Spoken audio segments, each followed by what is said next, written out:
Всем добрый день! Сегодня расскажу вам о том, как правильно посадить клематис весной. И сегодня у нас с вами будет теоретическая часть, а затем уже практическая часть, в которой я более подробно расскажу о посадке клематиса. Клематис – это очень красивое, мощное растение, которое цветет в зависимости от группы обрезки с весны до заморозков. И ничего сложного в его выращивании нет. Необходимо лишь выполнять правильно посадку и знать несложное правило по уходу за клематисом. Посадку лучше осуществлять в осенний или же в весенний период времени.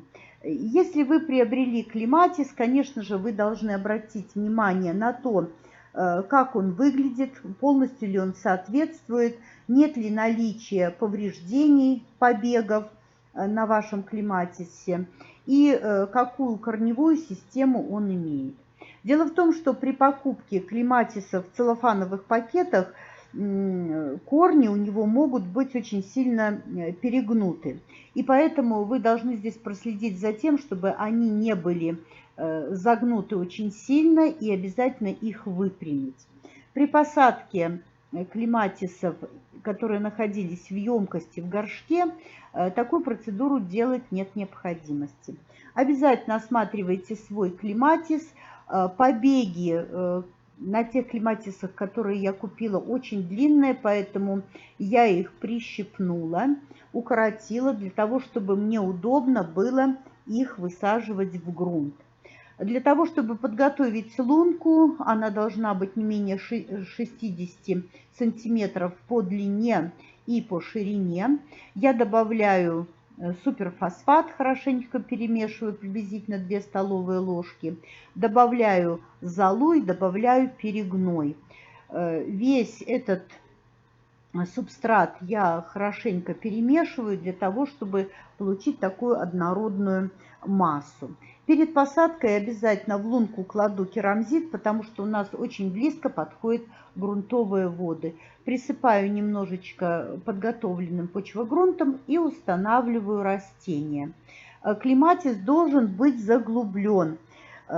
Присыпаю питательным почвогрунтом, заглубляю корневую шейку не менее чем на 7-10 сантиметров.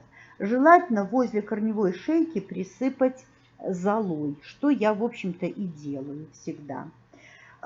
После того, как вы посадили клематис, хорошенько ставите опору для клематиса, где он будет расти, и, конечно же, в обязательном порядке проливаете свой клематис. Для этого можно использовать различные средства. Я использую чаще всего фитоспорин.